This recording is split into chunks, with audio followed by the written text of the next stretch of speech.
Le ministre Blé Goudé, lors de la convention du COJEP le week-end passé, a apporté son soutien total à Madame Simone Yvette Gbagbo pour sa candidature à l'élection présidentielle du 25 octobre prochain. Durant cette convention, il réaffirme qu'une élection n'est pas gagnée d'avance et il annonce être convaincu de la victoire de cette dernière à cette élection. Écoutons. Il disait ceci. Vous le savez comme moi, pour des raisons diverses, certains de nos concitoyens n'y croient plus. Ils se disent que voter ne sert plus à rien dans ce pays. La vie ne forme pas les champions dans le miel. La vie crée et forme les champions dans l'épreuve. Chers amis, c'est à cela que je vous appelle. À ce sursaut dans les urnes. Allez vers vos frères, allez leur parler. Dites-leur qu'une autre Côte d'Ivoire est possible. Dites-leur que le changement est possible. Dites-leur que Simone Gbagbo ne va pas accompagner notre candidat. Vous ne connaissez pas Simone Gbagbo? Elle a un parcours. Elle a une expérience. Elle a du charisme. Elle a un leadership.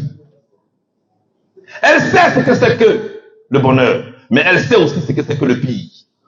Elle a démontré. Elle connaît la résilience. Elle a touché le fond. Nous allons maintenant l'aider à toucher le plafond.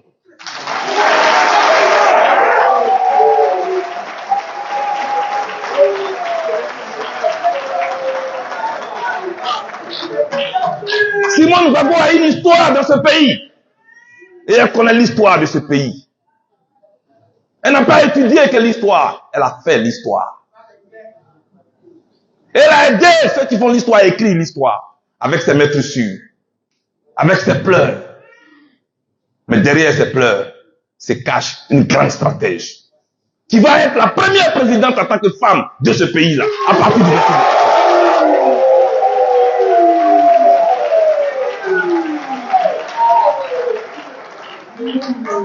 Simone Gbagbo s'est demandé pardon. Blessée, humiliée, traînée. Elle a fait preuve d'élévation. Elle n'a pas que lu la Bible, elle a pratiqué la Bible. Sortie de prison, elle demande que l'on prie pour ses bourreaux.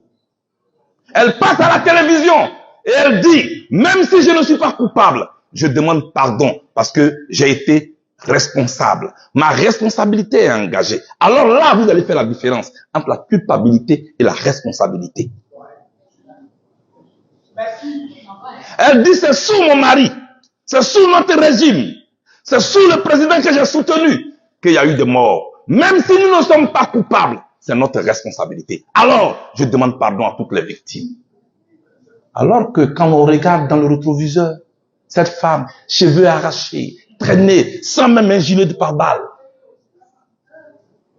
transportée à Korogo, revenue, amnistiée, elle n'a aucune amertume. Elle veut rassembler les Ivoiriens. Parce qu'elle est femme. Elle connaît la vie parce qu'elle a donné la vie.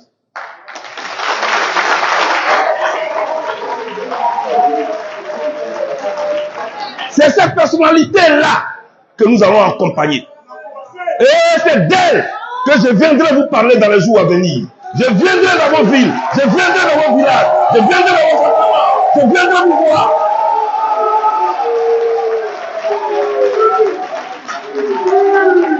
Je viendrai vous parler de Simone Yvette Gbagbo. Nous allons parler de la Côte d'Ivoire. Nous allons parler de la vie des Ivoiriens. Nous allons laisser de côté les polémiques. Les polémiques ne construisent pas. Et c'est un appel que je m'avais vous lancer. Vous d'abord, en tant que mes responsables et mes collaborateurs, éloignez-vous des polémiques. Vous êtes chacun de vous, dès cet instant, directeur des campagnes de Simone Yvette Gbagbo dans vos villes. Je le répète, dès cet instant, quand vous allez dans vos villes, chacune de vous, chacun de vous, doit dans son quartier parler à son voisin, parler à ses parents. Je vous mets en mission pour le docteur Simone Yvette Gbagbo. Que Dieu vous bénisse. Que Dieu vous bénisse. C'est Dieu qui a décidé, oh. Le fils du sponsor. Si tu veux, faut me cacher. c'est moi, on va venir chercher. Alain Cœur d'Ange. Appelez-moi l'élu. L'élu. Osa danger. Appelez-moi l'élu. C'est Dieu qui